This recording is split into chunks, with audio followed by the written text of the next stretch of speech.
هدي قروحدا دالله قرشوي قدي جبل وقعبان ورالي عداديس يلولن بaan oo ay kooxdaasi galeen kadib waxa baabacday kooxdii Balwabaan kadib markii ay isugu biirsadeen cadaadisyadii ka soo food saaray magaalooyinka Boorama, Hargeysa iyo Jigjiga. markuu cabsimo beesha ka tagay Balwabaan way baabacday koobada caashad wax ku noqday Zeylac Nuuriya Catiiq waxay tagtay diridaba Nuuriya Catiiq oromay hadda diridaba ku noqotay balse waqti yar oo kooban kadib ayaa isla markiiba waxa la aasaasay isla kooxdii labaad ee Balwada oo loogu magac daray Second Balwabaan kadib dadaal ay sameeyeen dhalinyaradii kooxdaasi iyo dhalintii kale ee sida weyn u taageertay kooxdani oo ay mar kale hogaaminayeen isla aabihii fanka Soomaaliyeed ee Cabdisilimo iyo Qadiijo Balwo kooxdaasi ayaa noqotay koox ka tiro badan kooxdii hore ee bilowday Balwada laakiin nimankii markaa jeclaa Balwada ayaa kooxdii Balwadii dib soo celiyay koox bay sameeyeen kala oo la yiraahdo Second Balwabaan tii labaad waxa kamid ahaa Cabdilaahi Xuseen Dabshid Xuseen Madar ninkaas wali uu nool yahay guurtida Soomaaliya ku jira Xuseen Madar Suleex Madar baa la yiraahdaa uu nool yahay aadan cashuur galan sabalooyinkii fanaaniinta ahaa ninkii Sayliciga xamar ka sameeyay jiray kooban in loo oran jiray Faarax Suufi Tibaac loo oran jiray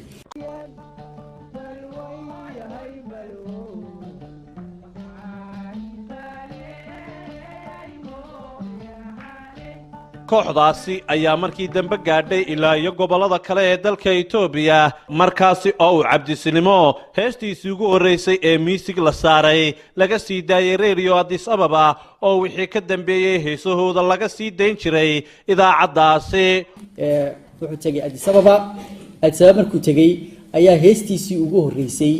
waxa laga qaaday Addis Ababa Radio Addis Ababa iyadoo magaalada taa uu sameeyay muusigana ninkaas uu sameeyay ayaa laga qaaday sidoo kale dhageysiga heesahooda iyo soo dhaweynta ay kala kulmeen dalka Itoobiya intii ay ku sugnaayeen waxay arintaasi noqotay mid dhiirigelisa kooxdii Balwo taasi oo u horseeday horumar ay ka sameeyeen heesaha ciyaaraha dhaqanka kadib markii ay suugaantii hore ay ku soo kordhiyeen heelada iyo hirwada oo noqotay mid ku fiday gudaha dalka Itoobiya abwaan maxamuud cabdilaahi geestiir ayaa mar kale inoo sharaxaya qaybo kamid ah heesihii dambe ee heelada iyo hirwada Addis Ababa markuu tagay fanaaniintii aan la kulannay xaawata lamba ka mid ahayd 29 maran tagay waxay noo sheegeen heestii halkaan uu ka bilaabay Qadiijo Balwo la yiraahdaa Hobalay hobe hobe hobalay ho Qadiijo Balwo bisinkai yaasinka sinka rabbana hijabkeeni Qadiijo Balwo heestaas Addis Ababa ka bilaabay intaasi kadibna markii ay taariikhdu ahayd sanadkii 1946 ayaa kooxdii Second Balwabaan waxay u wareegeen dhinacaas iyo dalka Jamhuuriyadda Djibouti halkaasi oo ay mar kale ka heleen soo dhaweyn ay kala kulmeen dadkii halkaasi deganaa iyagoo sidoo kalena halkaasi ka dhigay ruwaayadihii ugu horeeyay ee ay ku soo bandhigaan dalka Djibouti oo ay kamid ahayd ruwaayadii caan baxday ee la magac baxday Abiido 1946 لحية فرتكي دبت عبد السلم وحو قري عبد السلم وحو قري جيبوتي مركا ري جيبوتي بالنقضي كوحدي وقو رئيس مركا أيو جيبوتي كسبيه وليلا Balwabaan كوحدة مركا جيبوتي كسبيه 1946 وحا كمدها عبد الله حسين دبشد حسين مدر سلاح آدم عاشور أو موسى إندموت كاري أو شفيق لوي غاني عبد الله جامع قرب ياري ونكو شيغي أفرح شيغي أحمد أو إبراهيم أو عمر الرضل بالو يقالي بوكي أو أورماها وأن أورمو مان فروم جيجيج أبوها صالح كويتي العنتري وحو هانين عرب أو ميوزيشن وانيك ميوزيكا دور راعنتو هسي وقو ريسي نيك ميوزيكا راعنتو أبوها وحالينا صالح كويتي العنتري وحو هانين يمانيا أو ريجبوتيا عبد الله جامع قرب ياري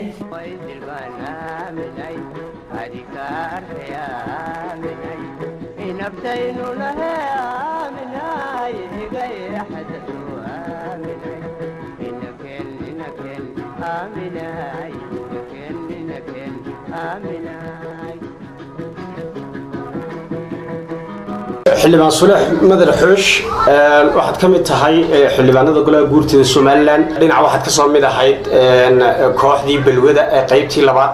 kooxdiini haddaba aad ka mid ahayd markii Djibouti la tagi doono bay noqotay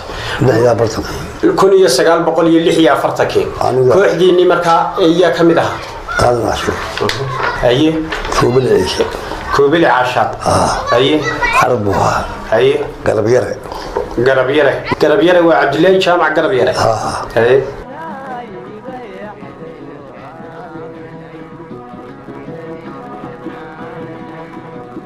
iyo saraxoot al-antari oo kamanka subay صح صالح كويتي العنتري oo kamanka tumay waayo kamanka ma qoonay isaga galiyay صح isagu waxa la yiri Yamani buu mise Soomaali Yaman buu oo la jeexay harlawn صح harlawn muusikadu marka raacin kamanka marka la hadlo marka uu keenay ku dhufan jiray نحيا فرقي بحق الجيي مركز ساسي وفاق بالوضوء بقول ما لهاي Djibouti saan ku aan maarta kula kulmay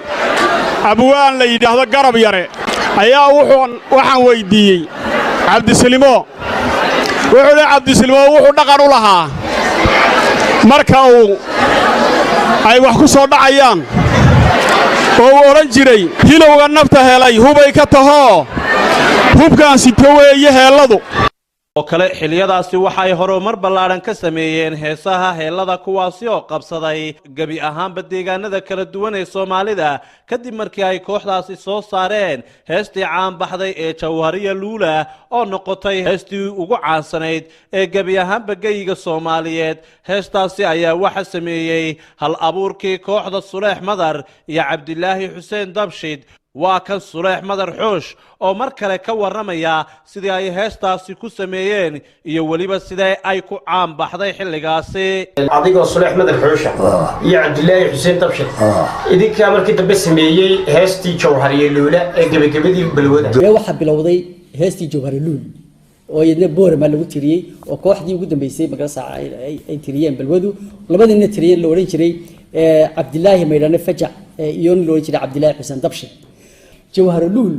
waxa weeye heestii ugu horeysay ee loo sameeyay markii reserve area la bixiyay yahuud markii la bixiyay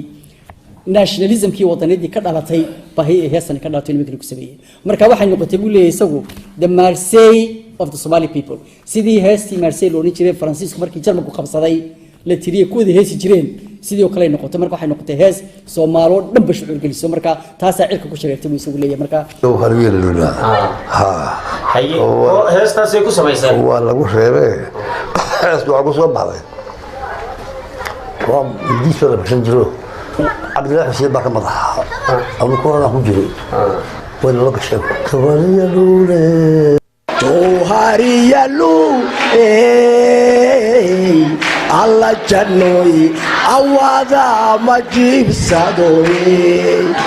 taanu jirgo Jawhariya Luula alla jannooy awada majibsadooy waxa la yiri heestaas waxay noqotay hees la reserve area Soomaaliya oo dhan saameysay area anu waxaan garanayaa annagoo rabadaan joogna maxaa helay Hargeysa iyana ka saqaaday daayirna Jawhariya Luula taajal qabaye ajannooy wali wajba waxa soo qaadiya anu deeban galmeene kulka waxa marka taa hees fiican baa marka Umar Subaglaba tumeeyaa la yiri Umar Subaglaba daariyada iyo daariyada daariyada qaadi muslim waa ilkaas Umar Subaglaba tumeeyay kama ku tumeeyay daariyada qaadi intaasi kadibna kooxdii balwo waxa ay noqotay mid caan baxday oo gabi ahaanba ay Soomaalidu la socon jireen kolba murtidii ugu dambeysay ee ay soo saaraan ninkaas oromada erayo qoray oo booki loo jiray erayo qoro xataa balwadii kamid ah oromo ku qoray baa jiray isagu waxa kamid ahaa lamba walama niti adisobaba wasaniti sidii wasaniti bari bakia wasaniti nugasa garadema haraga fudami bila drama ويا جاجي وراء بلوي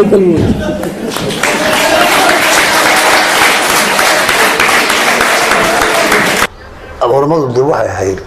jabuuti أي لما ولما متي هذه صبابا واسي متي شديد وسدي متي بتباتيا واسي متي واسي غلطي وقرته مركب بالودي اللي قلت ترجمي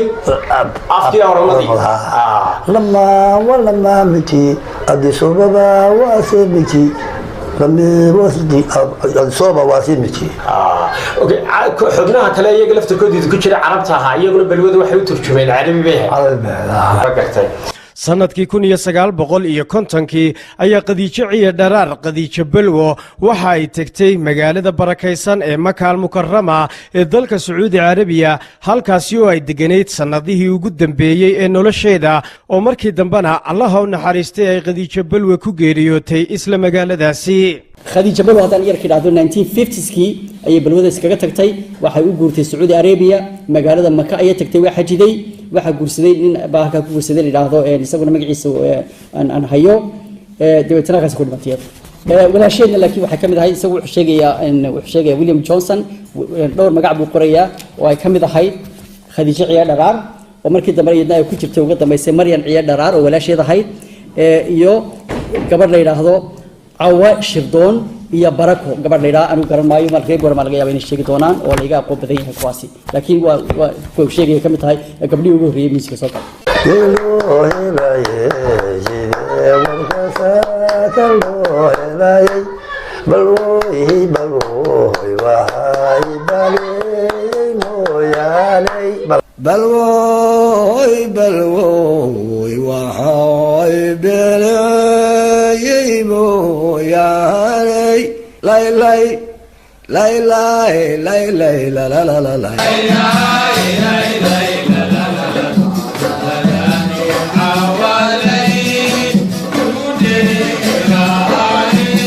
markii ay taariikhdu ahayd sanadkii 1955kii ayaa la sameeyay kooxdii la magac baxday walaalaha Hargeysa kuwaas oo ay kamid ahaayeen xubnihii kooxda balwo ka baran jiray bandhig faneedyada iyo suugaanta casriga ah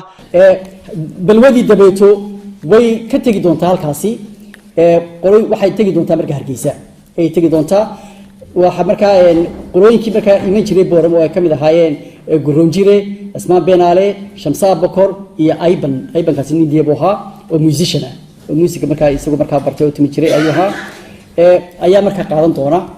intaan walaalaha Hargeysa la sameeyay bay markaasi musiki ay halka ka qaaday balwadii sii wadayaan oo sii xoojinayaan markaas Ayban ba music fara badan marka balwadii u sameeyay markaas waxa la mooday dadkii waxay yiraahdeen Ayban ba musiki sameeyay oo marka Ayban Ayban ba magaciisa batay Ayban marka markuu cabdisiimo leeyahay ana alifay iyo Ayban bay baratay ustaadkii aada keenay baan ahay waa markaasi ee reebor balay balwadii baxsato bari qabatay baabuur ba ku baadi doona marka wuxuu sheegay cabdisiimo inay iyagu hayeen dadkii bilaabay ana alufayo abiyan bay baratay ustaadkii aada keenay baan ahay markuu cabdisiimo marka ereyadaas yiri wuxuu kaliba ka sifkarayay inay iman doonto maalmahaasi laga murmi doono balwadu halkay waxay tahay waa markaasi ee reebor balay balwadii baxsato bari qabatay baabuur ba ku baadi doona balwadii baxsato bari qabatay babur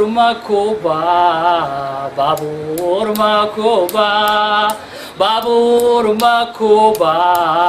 lidona Allah u naxariistay Cabdi Deeqsi Warfaa Cabdisinimo waxa uu geeriyooday horaantii sanadkii 1974kii waxaana lagu aasay magaalada Jabuuti markii dambe taariikhda sidaynu ku aragnay ayuu Cabdisinimo geeriyooday waxaana lagu aasay dalka Jabuuti baan arkay qabrigiisiiba waan arkay baaragta oo jaar baan nahayba Cabdisinimo oo sanadkii kastaba maaragta Jabuuti Soomaa ha ciid aanu hagaajiyay oo dhagax baan u soo guray oo gaadhin lowda bagarasiga ku sameeyay waa kaarteegay bukaasay marka waa xubul weeyaan waa xubul oo xagga maarta seed bisxiga kaarteeg seed bisxiga kaarteeg kartoon loo yaqaano ayuu deyrka ku hoosaasay waaya marka geedo badan baan ku beeray oo maaragta aan ku beeray marka laga yimaado balwadii wakhtigani casriga ah ee aynu joogno fanka iyo suugaanta Soomaalidu waxay aad uga sara mareen dabciga iyo xaaladaha ku gadaaman waxay ku kala duwan yihiin ciyaar dhaqameedkii hore ee ku salaysnaa hees hawleedyada iyo heesaha dhaqanka iyo fanka iyo suugaanta casriga ah ee ay kooxdani waagaasi soo bilowday waxa mar kale arintaasi inoo sharaxaya xildhibaan Suleex Madar Xoosh iyo Abwaan Muuse Fooxle sidee bay labada nooc ee balwada iyo ciyaar dhaqameedkii hore sidee bay iskula jaan qaadeen waqtiga dambe casriga ah waxay isu jaan qaadeen labadu way wada socdeen labadu ciyaarta dhaqankaasi muusiga iyo balwadu dhaqankan rag baa u gaar rag mugaal waxa uu habeenkii ciyaaro dhaafti ciyaarji aroosada tabaluu in bay gaar u magaalaha iyo gaar oo waa isku jirmaan laba nooc bay kala ahayd marka dhaqanku saas waan u fiirsaday bal heesihii hore ee abwaanintii hore ay tiriyeen ee xasan sheekh muumin oo ka mid ahaa abwaanintii ama abwaanintii berigaa jirtay sida xasan sheekh muumin heesihii ay sameeyeen ma garanaysaa dadka way u dhadhamayaan waa la dhegaysanayaa naxli bay lahaayeen xasuus bay lahaayeen ma garanaysaa waa la dhadhasi jiray abwaanadii haddaba ka dambeeyey heesahay sameeyaan ama gabaygay sameeyaan dhadhan ma leh aan kuu sheegay markay heesayaan maxay tahay sababtu dee waxa sababtu waxa weeyaan qaafiyaddii meel qaafiyad qudhaa laga qaadaa suugaantu waxay ku fasaxaysaa laba godo qudhaatay ku fasaxaysaa inaad ka baxdo maaragtaa qaafiyadda aad ka baxdo markaad qof magicii sheegayso iyo meel magaceed markaad sheegayseed ku soo qabsanayso ya ama gabadh magaceed aad sheegayso saddexdaa erebay baartaa suugaantu ku fasaxaysaa inaad qariidada ka baxdo qaafiyadda aad ka wado soddonka xaraf ma garanaysaa qaafiyadda iyo saddexdaa xaraf bay ku fasaxaysaa inta kale waa inaad qaafiyad qudhaata ka wadaa si dadka ha ugu dhadhato oo dadkuna ugu qushuuco oo u dhadhamiyo haddaad qaafiyaddii erey aan ku jirin haddaad dhex geliso waa inay qaafiyadda aad ka waddo kelmadda markaa aad ku hadlaysa kelmadda hore eerad weligaa dadku waa inuu sii fahmaa oo ay tusaale bixisaa kale miisaankeedii baa leecaya miisaankeegii baa leecayo macno ma leh marka anugu waxaan ka codsanayaa abwaanada Soomaaliyeed ee fanaaniinta maaragtaa u dhiibaya maaragtaa heesaha sidan ha ka daayaan oo suugaanta maaragtaa ha ka bedela sida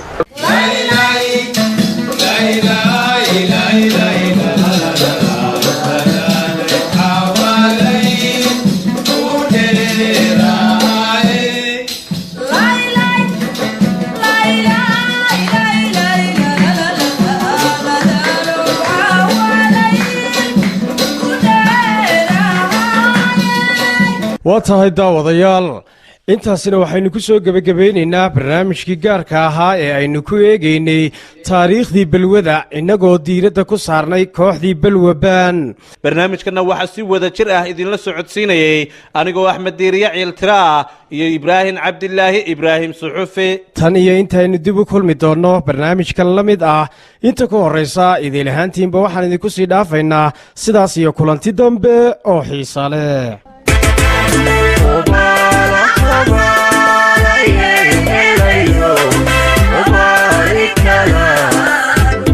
Yeah.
lagu qaybshay qaaradaha